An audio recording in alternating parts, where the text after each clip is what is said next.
This novel really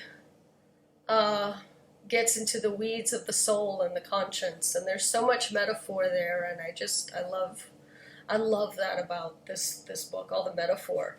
I've always associated Oscar Wilde with irony because, and the character Lord Henry is the personification of Oscar Wilde's ironic sense of humor. But this novel really takes us to a lot of metaphorical, on a heavily metaphorical journey, and it's beautiful. It's beautifully written. But first of all, let me take you back. I'm going to take you back a little bit. We'll go through from the beginning. So if you don't want to know the ending, just stop watching right now. Or 1, 2, 3, 4, 5. Okay, done. So anyway, that's done away with. Now I'm free to talk about the ending. So let's go back. Basil paints this beautiful picture of beautiful Dorian Gray, this young, beautiful man. He's rich, he's handsome, he's clever. Kind of sounds like Emma Woodhouse, but whatever. Anyway, so Basil paints this amazing picture of this amazingly beautiful man. Okay. And because I'm not Oscar Wilde, I don't know, amazing is like the only word I know to use. Like, I can't think of a better word than amazing. So anyway, whatever.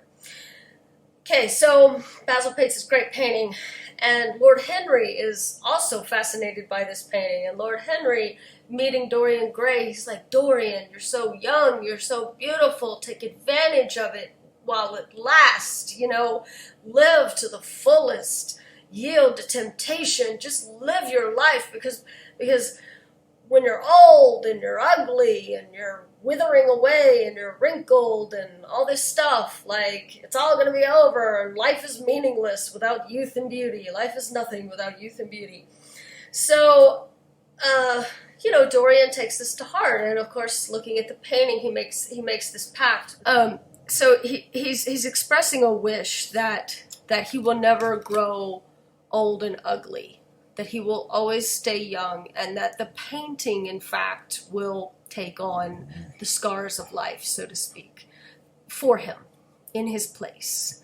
The painting will take it on. The painting will grow old, but Dorian will not. So Dorian actually takes this a lot further than where Lord Henry goes with it. I mean, Lord Henry is just focused on the youth and beauty part of it, and staying young and staying beautiful. But Dorian, he really is a very clever person, and he starts taking these long walks, and we're kind of told his thoughts. He describes the thought processes that are happening within Dorian as he's going on these long walks, and we are told what's explicit is his visits to the theater, where he meets this actress and he puts her on this pedestal, and she's Lady Divine, she's everything wonderful. And so all that is explicit, but of course implicit is that he's kind of going to, anyway, he's traipsing into these dark corners of London and doing these sinful things, and yielding to temptation and everything. But at the same time, there are no consequences. Like, that doesn't taint his respectability or his beauty or his youth, because the portrait is taking all of that. So, but the portrait is hidden away, much like we hide away our true selves. I mean, but there are parts of us that a lot of us kind of keep locked away inside. I think a lot of us battle with shame to a great degree, and shame has a lot to do with conscience. So anyway, so Dorian is leading this kind of the best of both worlds for a while. for years, actually, because years go by in the book, and it doesn't really seem like it to the reader, but actually, Dorian is actually getting older. He's just not looking older. I mean, he's living, what, 20 years later, 10 years later, whatever it is. So he's living the best of both worlds because he gets to do everything that everybody wants to do. And I guess in those days, everybody was wanting to go to the opium den and get high. So, I mean, I don't know. It doesn't sound all that appealing to me, but, you know, I guess that's just me. I'd much rather be just reading The Picture of Dorian Gray than go into an opium den. Anyway, so he gets to do all this crazy stuff, but at the same time, he's still living this beautiful life. He's this beautiful person living this beautiful life. He's rich, and he gets to travel, and he gets to do basically everything that he wants to do, and he's hanging out with duchesses and shit. And so it's all good. Now, there are rumors about him. There are certain people, a certain duke leaves the room whenever he enters it. And certain people are like, oh, I don't want that Dorian. Something's not right there. That guy still looks like he's 20, and I don't know how old he is, but I know he's not really 20, but he still looks it, and I heard some shifty things about this guy. So Basil actually kind of confronts him about these rumors, and Basil comes along. Now, Basil is interesting because Basil painted the picture. Basil painted what came to, in essence, be the secret Dorian, the real Dorian. Like, so Basil heard all these things. He said, Dorian, I don't want to believe this stuff, but this is what I'm hearing, and, you know, if this is indeed true, you know, you need to reform, you need to change, you need to stop doing this shit, you know, be a good person. And so I think this is the beginning of what happens to a lot of us when we're confronted with conscience. You know, at least speaking for myself, when I'm confronted with conscience, my conscience is actually, you know, that was really not a good thing to do. Like, you know, you need to do better. Like, I listen to it because I've gotten into the habit of, you know, I don't know, I listen to my conscience. I'm just like, yeah, I know, you know, I need to, like, apologize in a tone and never do that again and be a good person. Well, Dorian didn't really want to do that. Dorian was like, no, I'm not going to listen to you, man. You're such a killjoy. Like, I'm having fun. I'm enjoying my life, man. So, you know, what do you do when you don't want to listen to your conscience and you want to keep doing the stuff that you're doing? Well, you push it away. You ignore it. Well, he literally, you know, picked up a knife and he stabbed his conscience. He killed the painter, his friend, who tried to make him aware of right and wrong, who tried to point out his wrong deeds and say that he was doing wrong, and, you know, he killed that guy, but the conscience is still there. And the evidence of the conscience is there through the painting.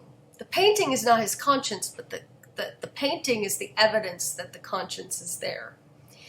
So Dorian is like, well, what do I need to do? Like, he keeps going to these parties and pretending like everything's okay on the surface, but inside, he can't stop thinking about his conscience. He can't get rid of his conscience. He can't stop thinking about the fact that he killed Basil. And even if he tries to confess it, like, to Lord Henry, and of course there's other stuff going on, the Alan Campbell's suicide and everything, but I won't even, let's just stay on track. So he even tries to tell Lord Henry, but Lord Henry doesn't believe him. He's like, oh no, murder, that's such a thing that ugly and poor people do, you know. So this is where it gets really interesting, is that Dorian, he says, how do I get rid of this? How do I just stop this, you know? Maybe, what if I just become good? I mean, what if I just, like, try to do the right thing from now on? And I just reform and just stop being wicked. So he, you know, I guess he's tempted to seduce this village girl, and then he's like, no, I'm gonna forgo. I'm gonna deny myself, because if I deny myself of seducing this village girl, who's so, you know, she's innocent, she's silly, and she doesn't suspect that I'm really wicked, but, you know, it'll be so easy to seduce her because, you know, she's so, you know, she doesn't have a clue. But, no, I'm going to deny myself. No, I'm not going to seduce this village girl. I'm going to, like, tell her, no, we can't see each other anymore. I'm going to deny myself because I'm trying to be a good person. I'm going to be good. Well, oh, now that I've denied myself, maybe the portrait is going to be young and beautiful again. Like, maybe it'll be okay. Everything will be okay. So he goes back to see if the portrait is gorgeous again. It's not.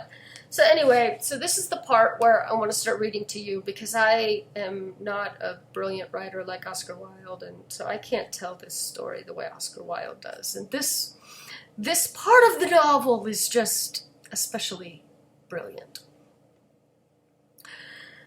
He went in quickly, locking the door behind him, as was his custom, and dragged the purple hanging from the portrait. A cry of pain and indignation broke from him. He could see no change, save that in the eyes there was a look of cunning, and in the mouth the curved wrinkle of the hypocrite. Cunning, hypocritical. That's Dorian trying to be good. He's conniving to be good so that he can, you know, not be haunted anymore by this painting and by Basil, the conscience. So he hasn't become good by just self-denial, by just denying himself of sex with the village girl. He's two-faced. He's a phony. And he sees that now. He's aware of that now. The thing was still loathsome. More loathsome, if possible, than before. And the scarlet dew that spotted the hand seemed brighter and more like blood newly spilt. Then he trembled. Had it been merely vanity that had made him do one good thing, or one good deed? Or the desire for a new sensation, as Lord Henry had hinted, with his mocking laugh? Or that passion to act a part that sometimes makes us do things finer than we are ourselves? Or perhaps all these? And why was the red stain larger than it had been? It seemed to have crept like a horrible disease over the wrinkled fingers. There was blood on the painted feet, as though the thing had dripped. Blood even on the hands that had not held the knife. Confess! Yes. Did it mean that he was to confess, to give himself up, and be put to death? He laughed. He felt that the idea was monstrous. Besides, even if he did confess, who would believe him? Lord Henry didn't. There was no trace of the murdered man anywhere. Everything belonging to him had been destroyed. He himself had burned what had been below stairs, the coat that he hid and everything. The world would simply say that he was mad. They would shut him up if he persisted in his story. Yet it was his duty to confess, to suffer public shame, and to make public atonement. There was a God who called upon men to tell their sins to earth as well as to heaven. Nothing that he could do would cleanse him till he had told his own sin. His sin. He shrugged his shoulders. The death of Basil Hallward seemed very little to him. He was thinking of Hetty Merton, for it was an unjust mirror, this mirror of his soul that he was looking at.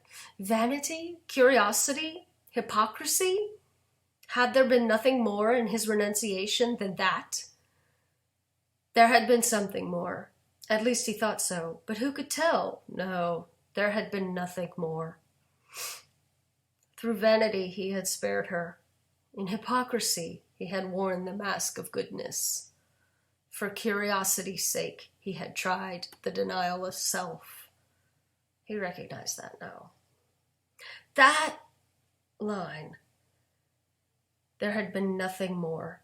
Through vanity he had spared her. In hypocrisy he had worn the mask of goodness.